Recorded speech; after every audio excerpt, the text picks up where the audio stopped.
Welcome to Book Club for Movies. It is Wednesday, February 24th. I keep forgetting that it's February because it's been the weather's been really nice in San Diego this week. I forget that it's still only February and it's still technically winter, but it won't last. And it's been very warm here. Like you were talking about, like I remember growing up and I was joking with you how I'm like, oh, the winds here are so warm and strong right now. And you're like, oh yeah, we've got the Santa Anas. I'm like, oh, I forgot. That's one of those things that when you're in Southern California, it's like you're just raised with those words and you know it means strong, uncomfortably warm breezes that are awful. And so we have those right now. And so it's very warm. I like it. I just don't like that there's usually fire risk when yes, that's always another concern out here. Yeah, Luke's but otherwise I actually really enjoy the weather when it's like this. Spider-Man news dropped today. Cool. I did not read the Spider-Man news today. I think he's hoping that you would have read it so we could talk about it. But I have not read it yet. Here's something. I heard about Disneyland. All the Fry's electronic stores are closing. That really doesn't surprise me, actually. After all that time. Yeah. I used to go there for a while because they still would have like a big DVD section and then Blu-ray section. And then the last several years I'd gone there, that section kept getting smaller and smaller. And it was replaced by, they'd have like fragrances. And I was like, is this the bigger seller over Blu-rays? At Fry's Electronics, of all places. Yeah.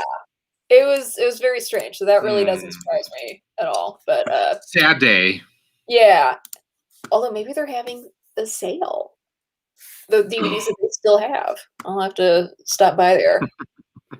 Anywho, hello guys. Hello. Employees go to disappear. You can't find anyone who work there. Never could. Yeah, I thought it was weird. And they were like it'd be like Paris Hilton's fragrance, which maybe would be stranger if they had actual like designer fragrances. Like, what is Paris Hilton's fragrance? I mean, I vodka? don't know. I dated myself with that. I don't think she's had a fragrance for a while, but I think she used to have a few. Back in the old 2000 days. Anywho, today we will be talking about the iconic Cicely Tyson, who, of course, recently passed away last month at the ripe old age of 96. Had a fabulous long life and a fabulous long career. So we will be talking about her today. Before that, yesterday we talked about director John Singleton, best known for Boys in the Hood. That is not the film we picked. We picked Poetic Justice, which is his second film. Neither one of us had seen this film before. No, I had not seen it. I just remember this poster. I remember that Janet Jackson was in a movie, and that's why I wanted to see it. But I didn't have a lot of friends who apparently wanted to go see this. So I did not see this in the theaters. And then I forgot about it until I worked in a video store and I passed by it every day. And I don't recall anything about having watched it then, but I knew I was not allowed to play it in the store, which is how I like to watch a lot of movies. And then now that I've seen it, I'm like, oh, this is why my boss would never, I mean, I was 18. I thought like, it's what, I'm here during the day. Nobody's here. And I was like, oh, well, I do have mostly like kids with their moms. Maybe they would have objected to some of the language in the film. The language was strong. I did find it funny that the movie's called Poetic Justice and it has these poems by Maya Angelou that are read throughout the film that are great poems. And then there's these dialogue sequences where it's like two great musical artists are just saying, fuck you, back to each other for like 2 minutes straight. And I'm like, well, maybe you could have punched up that script a little bit. But that being said, I was surprised at how natural a screen presence Tupac felt. Just the way he looked on screen. It felt so organic and Oh, why didn't he make more movies? Yeah, well, because he died at 25. Well, I know that Not by part, but I choice. mean before Um, that. yeah, he's someone that I really don't know a whole lot about. Like I've always known who he is or was. It's just, and I know a lot of people love him, but like I can't name a single Tupac song.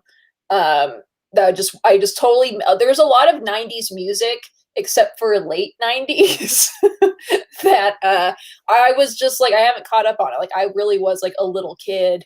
I was listening to the Beatles because that's what my parents would play. Yes, it's Um, usually whatever your parents listen to until you're a teenager, Yeah, and I then mean, the you weren't a Strokes were the teenager best for until. late 90s. That was the first type of music that I ever like sought out on my own. Anyway, but watching him in this movie, yeah, he really was a good actor, and really had this. I mean, certainly more than Janet Jackson with her screen presence. Yeah, She she actually was didn't. nominated for a Razzie for this for worst Yeah, actress. she had that like smile, like when she wasn't. There was almost no reacting with her as an actor. It was a lot of just like I'm smiling and waiting for my turn to talk sometimes, as opposed to Tupac, who is seems to be a much more involved screen partner. Like as an actor, I was Yeah. genuinely surprised by just like I said, how natural he seemed on screen, like in the Mhm. context of a movie. Like he just seemed, I don't know, it just seemed to work. Sometimes people just get it when they're on a set, and other people have to be coached a lot more. I feel like he kind of got it with, gentle coaching, but it didn't seem like he needed to be told how to hold himself in front of a camera in the same way that it seems like Janet Jackson probably required a little more direction. Um, it was still, I don't know, I still love just watching her in a movie. It's not often you get to see someone as iconic as her in a movie. Um, and so it's like, okay, even if this movie can, people think this movie's a dead, I still enjoyed it a lot just for seeing these It was personalities on fun. screen. Yeah, I by no means would call I mean, I would give this the same rating that this movie has on IMDb, and, without even having seen some of John Singleton's other earlier films, I could probably say this isn't one of the better ones. That being said, I did really enjoy watching it, as just being like a 90s like this had we not done this for this day, this could possibly have been a cult classic Friday pick for us at some point. Yes, It's like, yes, oh, I here's agree. this weird 90s movie with Janet Jackson and Tupac. But no, I really enjoyed it. And of course, there was the scene with Maya Angelou. Mhm. Still, I'm like, wow, you got Maya Angelou to be in a movie. Maybe that's because, she was like, I'm writing the poems for this. I want to, and I don't think it's the only thing that she's acted in. Because when I was reading about No, I Cicely think there's Tyson today, more. yeah, Um, she has been in other things. So it wasn't just like, oh, wow, like, what is she doing in a movie? well, Wikipedia said that this story had, it's based on the spine of the movie is based on Tupac's brief romance with Anne Marie Rose, now Anne Marie Adams, who Tupac struck up a relationship with in between takes on the Juice set in Harlem, New York. Adams was a budding poet who frequented the Brooklyn Moon Cafe in Fort Greene, Brooklyn. Adams was a student at Brooklyn College known for her trademark braids. Mm, So I guess that would explain why they also make a thing of her giving braids to making the braids in her for her friend when she's doing her hair. yeah. And of course, Regina King, I didn't realize how big a role she had in this movie. Like, She had a bigger role in this than if Beale Street could talk. she did. That's right. She had Yeah. way more screen time here. But she was just. I feel like she was just as big a presence in both movies. So it was fun to see like her have like a really like throughout role in a movie, and then be able to compare that to her. What is this like 20, 20 almost 25 years later, 25 maybe. years later, see how she's matured on screen.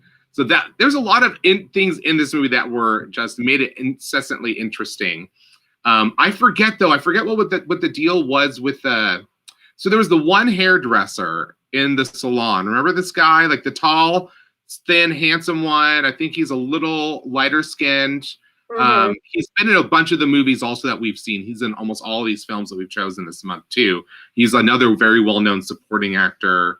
You're talking about Uh, the mysterious People phone recognize call him in he so did? many movies, but I'm like, he was supposed to be a gay hairdresser, right?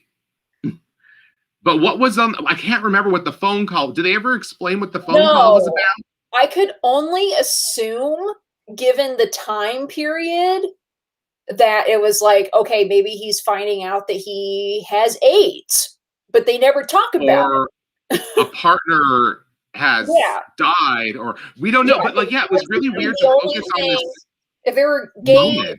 characters in a movie in the 90s, I felt like that almost always came up because that But was yeah, like but the one why thing would they that not even like follow up on? Like, why yes, focus on it at all if you're never gonna follow up on it? So I was there like, were, wait a minute, did I miss some hint somewhere that explained what went on there? Like, I felt like it yeah, was being way too vague.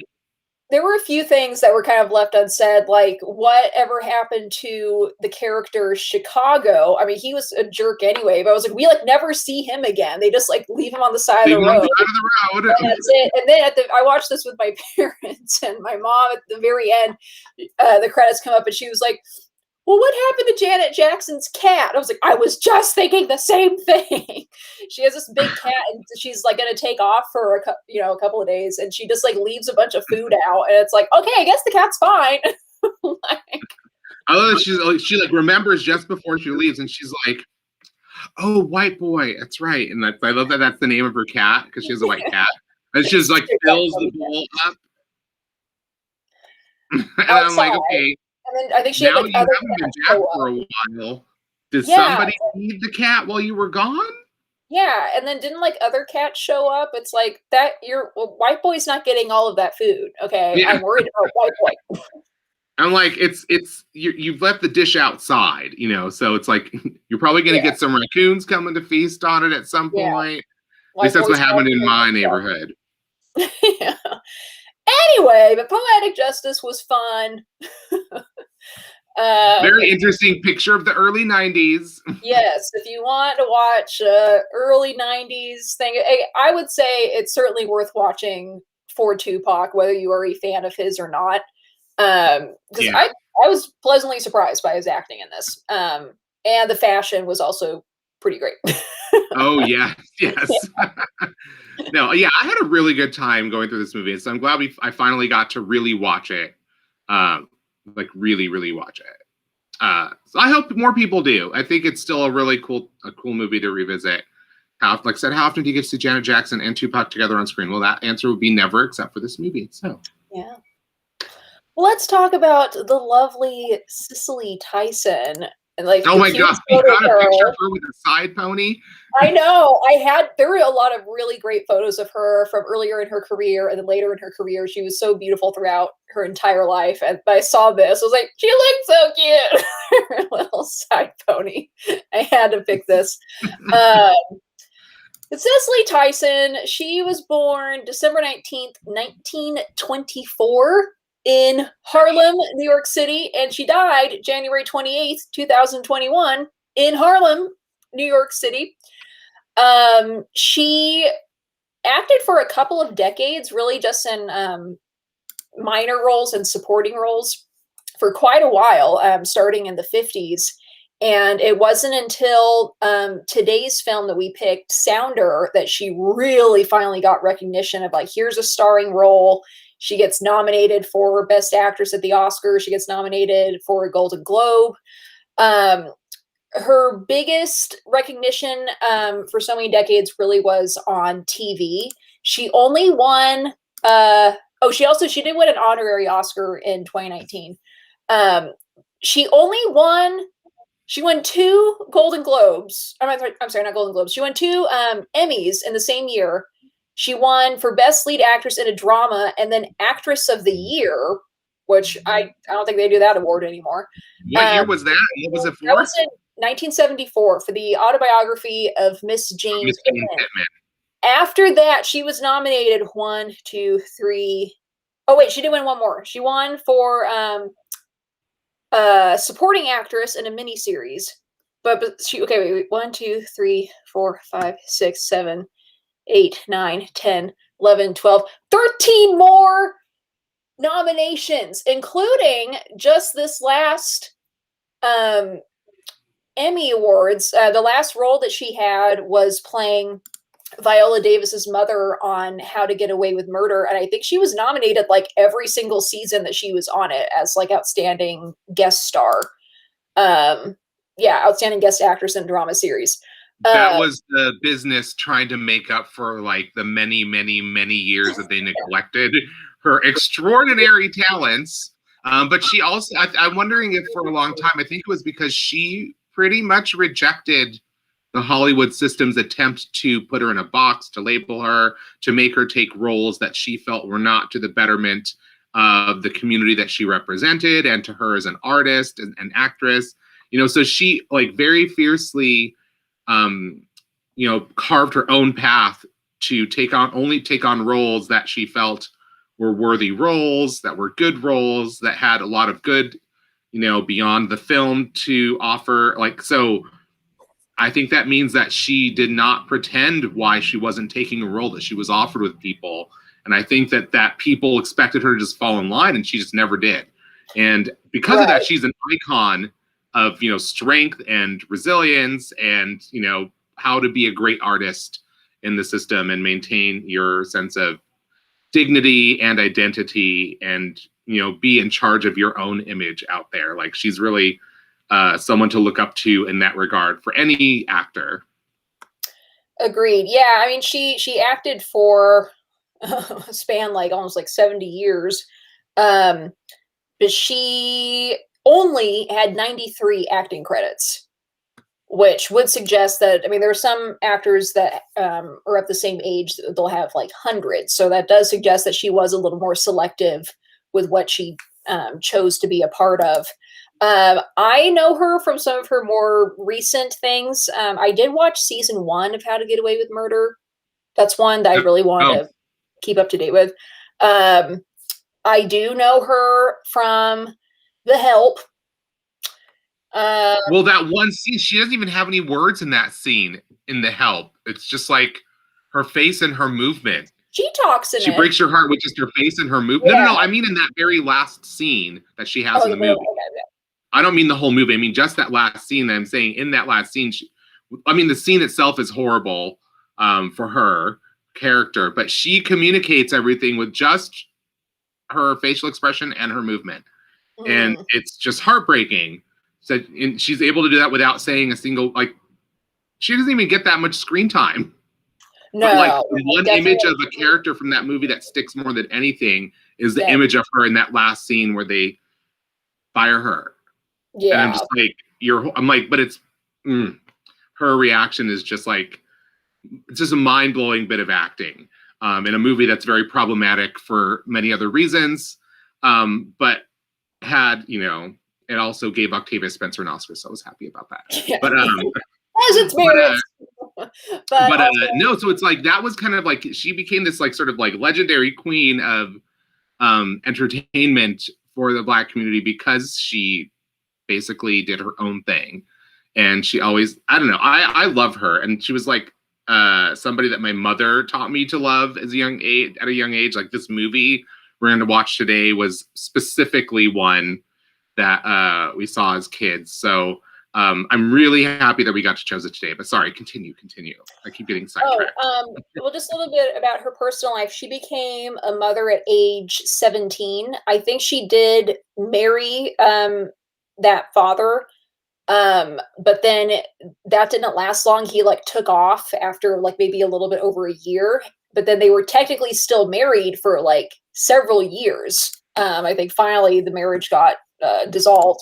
But then she was married in the 80s to Miles Davis. They had had a fling, I think, back in the 60s, and she actually was on one of his album covers back then.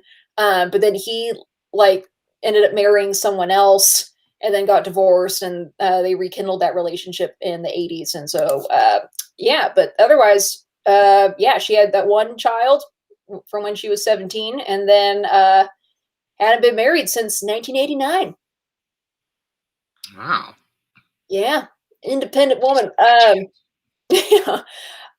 Yeah, but she certainly is someone like I remember you know, even just recently with her dying, just seeing this like mass outpour of love for her and how much she has influenced so many different people. Like if anyone follows like Viola Davis on Instagram, of course she had worked with her many, many times. Like she was just like, oh, like I'm heartbroken. Like everything that this actress has done for us, and like kind of like I wouldn't be here without her. As far as like how far I've gone in my career. Um, yeah, so a lovely lady, a lovely, lovely lady of A Mrs. brilliant actress.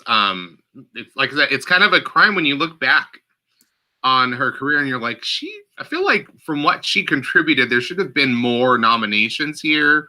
There should have been more opportunities here. Mhm. And it was already like crazy that like when she got nominated for Sounder, I mean, she lost that Oscar. When you see the movie, you're going to wonder how on earth she could have lost an Oscar race Yeah, with this performance. obviously. But she was also up against, let's see, Diana Ross for Lady Sings the Blues, who everyone kind of figured was like, even though they were impressed by her performance and how good she was, like she was never going to be in the running. But Cicely Tyson was, except that they were both up against Liza Minnelli, who's like for Oh, Cabaret, and it's like that's a there was just tough no one. chance anybody was going to win against Liza for Cabaret, because first of all, I feel like every Academy voter that snubbed her mother Judy Garland and really knew everything that she was going through and probably didn't do enough to help when they could have. There's probably so many people in Hollywood who have those feelings. And then seeing her daughter have this like star making, like Yeah, world changing actually, role that promise. like, you know, people's, I mean, that is also a great, way up there in the great performances of cinema role. But also she's like, daughter of Vincent Minnelli, who's made Oscar winning Hollywood classics that every filmmaker loves. And then her mother was Judy Garland, who was cruelly snubbed by the Academy and mistreated by the industry for so long. So all those things together, I think like we have to give Liza the award. It's like we're still honoring Judy. I think it was a little bit of that mixed in. It was just like impossible. But when you go back and look over the performances that didn't win awards, like it's tragic that her performance in this movie does not have an Oscar for it. There's even, I remember reading somewhere that the cinematographer of this movie